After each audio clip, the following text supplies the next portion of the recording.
Yo, yo, yo, what's up? This is Jeremy from Judge Innovation Garage in the Peach capital of the state, baby. All right, boys and girls, it's a mess around here. All right, so let's just go in here and I'll show you. Let me go in here and show you the bed. And this is the fun part about building something. You got a plan in your mind. You kind of know what you want to do. And as the plan progresses, then the ideas change, and then whatever. So when we first started doing this, I wanted to do a wood bed floor. But my son, this is my son's truck, and he said, no, I want a metal floor. And I said, all right. And then it was just gonna be a stock truck, static drop. Then that changed. Now it's bags, big wheels. It's like a domino effect, right? So it's constantly changing, evolving. That's the cool thing about these things, right? So then we got talking about stereos and radios, and then my buddy Donnie Locklear and Michael Hunt and Keith Baker, aka Baby Legs, they built some insane big wheel baggers with insane stereos.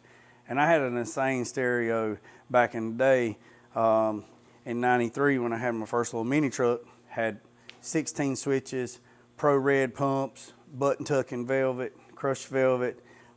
Had Dayton wire wheels. So I've been in this game a long time.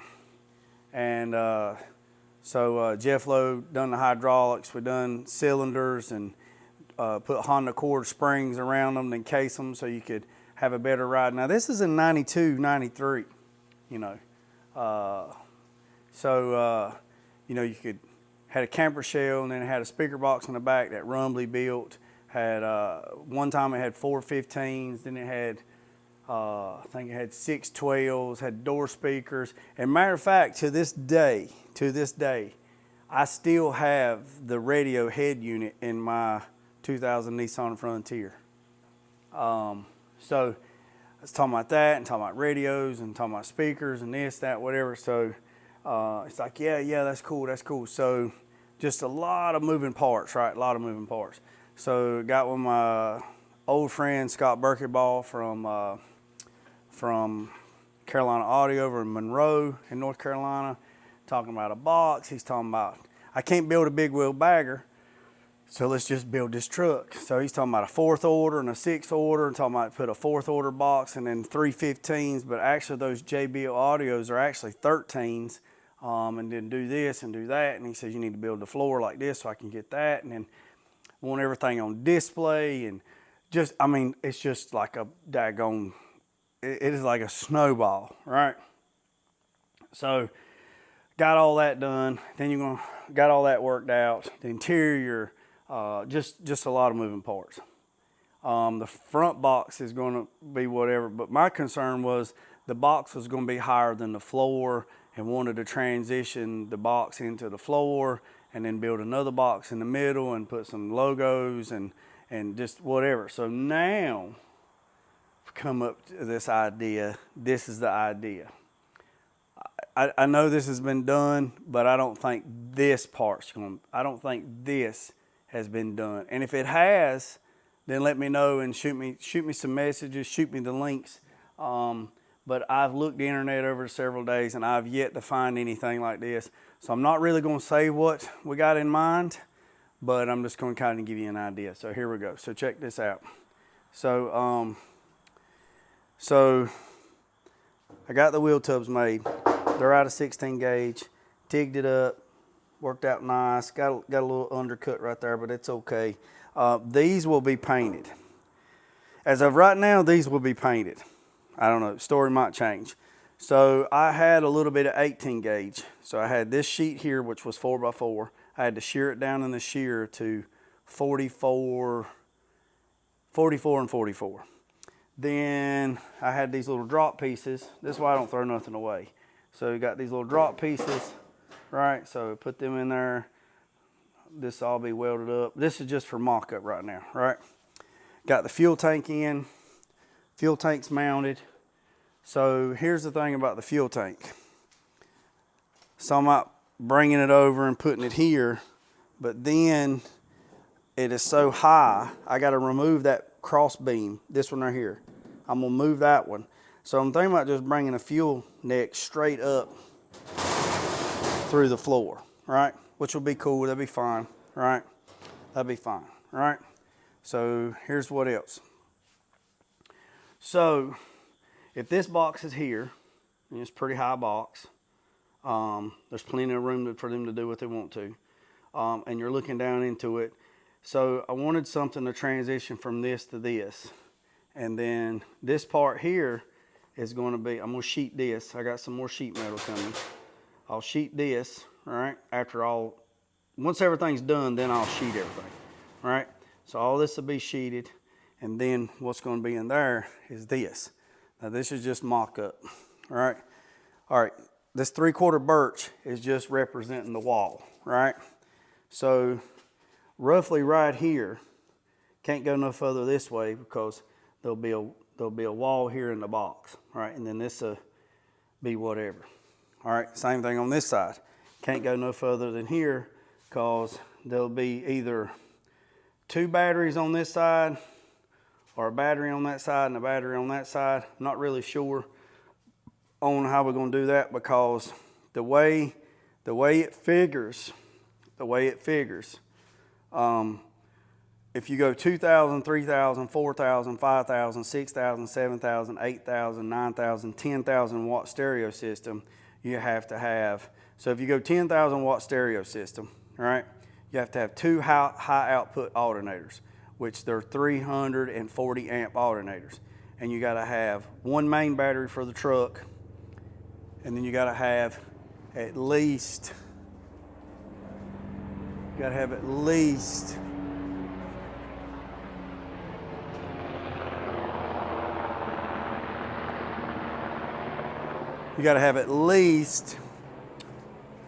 so if you got a 10,000 watt system, if you got at least 10,000 watt system, you got to have two high output alternators. 300, I think they're 340 amps. You have a main battery for the truck to run the truck. Then you have to have at least 4 batteries to run the stereo system, potentially 5. All right, so that's a lot. So I don't know what wattage they're thinking about over there at Carolina Audio, but nevertheless, we'll figure that out when we get there. But I want to have a battery just for this, right? Just for this. So it's the shortest distance from here to tie into the battery, right? So wired up with the relays, with all the wiring and all that stuff. So all this stuff, you know, could go, you know, I'm trying to explain this the best I can. So we will mount all this to this, hard line it, everything will be done. We'll drill holes through this, we'll conduit all the wires, we'll come through, we'll represent it, like come down and come up, and then just mock it all up on this, right? So basically, flip the switch and everything runs, right?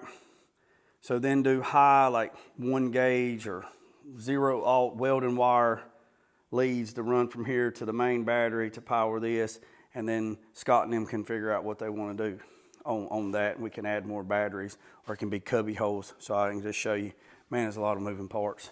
So basically, this section right here will either be 2 batteries on this side, 2 batteries on that side, and then run all the stereo stuff. I don't know how they want to do it, but I'm leaving room on both sides. So basically, let's go back in here. So basically, I got all this on this board for mock-up. So this is the back side. Can't go through here because the fuel tank's higher, but got plenty of room. So I marked the bottom. So I marked the bottom where, like, see those boxes? So we can drill through here and there's nothing under this. This is the rails, the cross rails. So we can come through and do all that stuff there. So basically tomorrow or this week, start running all the hard line. That's not exactly where it's going to go. It's just representation. I rotated the compressors. Then you got your fresh air, but here's the fresh air kit, but it's all this DOT line. We're not using this. We're going to use all hard lines. So basically, You got the water traps. You gotta have a water trap for both air compressors to keep the warranty, the extended warranty. Here's the auto drain. Right here, this is an auto drain right there. So we'll have to figure that up where it comes up, and maybe there'll be a button where you can get to it accessible, maybe in this cubby hole, you know, to discharge the air. There's no ports on the back.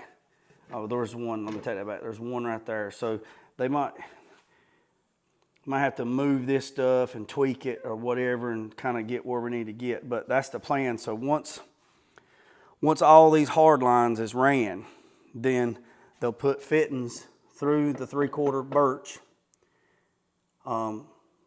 similar like the A&N fittings, and all of it will be 3/8, and then it'll be bungs on the bottom, so I can grab the bottom. The reason why we're going to grab the bottom is because all the air line for the airbags are not going to be that. They're all going to be hard line. So all that stuff will be removed and it'll all be hard line. And when I'm saying hard line, it'll be similar to this right here. It'll be similar to this. But like I say, this is 1/4 inch, right? This is 1/4 inch. So all this will be, it'll be 3/8, right? So that's that. That's the plan on that.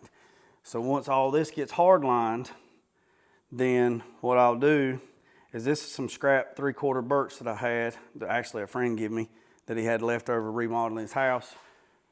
There's another piece. So what I'll do is I'll take this piece here, right? I'll take this piece. This is a good piece. That was a drop. I'll sheet every bit of this with that 18 gauge. I will go through there and plug weld.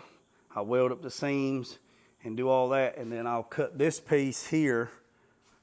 I'll do this piece really, really nice, right?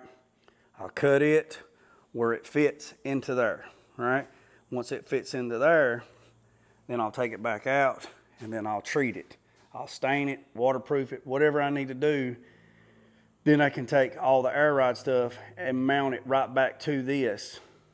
Now it won't be there forever, but it'll be mounted, it'll be a nice place, and then I can wire everything electrical, everything will be good to go. I can fire up the airbags, pick it up, move the truck, get it out of the way, blah, blah, blah. And then when the radio shop's ready, then I can take it over there to them, and then they can take all the air ride stuff off. They can mark everything. Once they mark everything, then they can build a speaker box right here. Build a speaker box after I sheet everything. They'll run the port through there. They'll build the box. And then they'll build this box here. Be all nice and fancy with acrylic top in there and lights and bells and whistles and pom-pom girls or whatever. So when you look down in here, there'll be a picture window seeing the compressors and stuff. And then when you drop the tailgate, there'll be another picture window here at the back where you can look in, and then have some like race car stuff I found online where you have some waterproof switches, some battery hookups, kill switches and stuff like that. Now, let's get back to this part. This part here, what I want to do on this part, since this is going to be built up, I don't know where this is going to be, but I'm going to go ahead and do this, and then I'm going to weld this stuff down, plug weld it, and then I'm going to epoxy it, and then probably dynomat it, and then get with my guy that's one hell of a carpenter. And then I have an idea to do a wood floor, right? A wood floor. But the wood floor is not like any other wood floor. I want to do an Art Deco style pattern floor. What'd you say, Jay? That's a big word like mayonnaise. Art, A-R-T, Delco, D-E-L-C-O, art. You know, a lot of stuff back in the 40s, 50s, and 60s was Art Deco art. I want to do some kind of mosaic art pattern in the wood and then stain it. I just don't want to do a traditional wood slats. It's like, oh, look, there's a I want to do, since it's not the full floor, I want to do some type of pattern so it just don't look like slats that's running into nothing. I want to actually do a pattern of some sort. and then based off of Art Deco. I guess I'm saying that right, but that's what I'm got. So let me know what y'all think about that. Like I say, I don't know if it's been done before. It probably has. I just hadn't seen it. I mean, I've seen it in houses, and I've seen it in all stuff like that, and all that good stuff. But here's some other stuff I'll show you that he got. So here's the wiring kit. And see, 485s are not even on here, because, but it's still compatible because he's got the new 485s. So that's that. Here is his gauge. Like I say, all this, we won't be using none of this. It'll all be hard lined. There's his controller. And then this right here is, see, this right here is going to tell what pressure each bag is and the tank. This is what's going to run everything. So fun times, fun times, fun times, fun times. And I reached out to my buddy Richard Edwards. He's been in the mini trucking about as long or longer than I have. And I talked to Mike at Air, and I was asking about adding a second tank, a 5-gallon tank. And he says, no, you will be greatly fine with that. Even when he adds in the train horns, now they have train horns that don't even have air tanks. So if that's the case, we'll just do a whole nother system for it and hide it somewhere else. But that's what I got going on.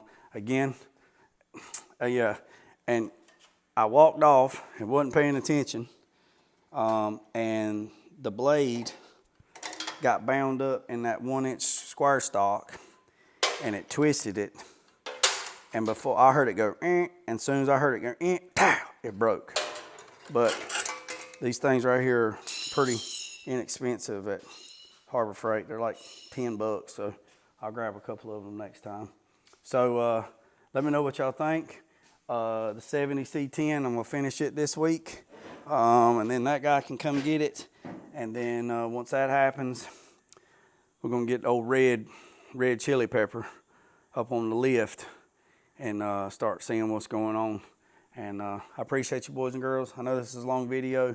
I hope you watched it. If you stayed through it this long, give me a thumbs up, give me a subscribe, and keep everybody in the hurricane path in your prayers. And Florida is getting ready to get hit with another one coming from the left to the right, and supposed to hit Tampa like in 36 hours, and right now it's at a Cat 3. I got a buddy that lives down there, or several buddies that live down there, and they said Treasure Island looks like Treasure Dump World, and they're trying to get their stuff. And then there's another one that's supposed to come through and go right up through and go right back to the mountains. So if you can help out, help out. And then, well, like I said, if you're not part of the solution, you're part of the problem. Remember what I said, boys and girls, don't worry about the man up the road or down the road. Sweep off your own front porch while sweeping off anybody else's. Put God first, let loose and drag. Peace, I'm chicken grease. I'm out.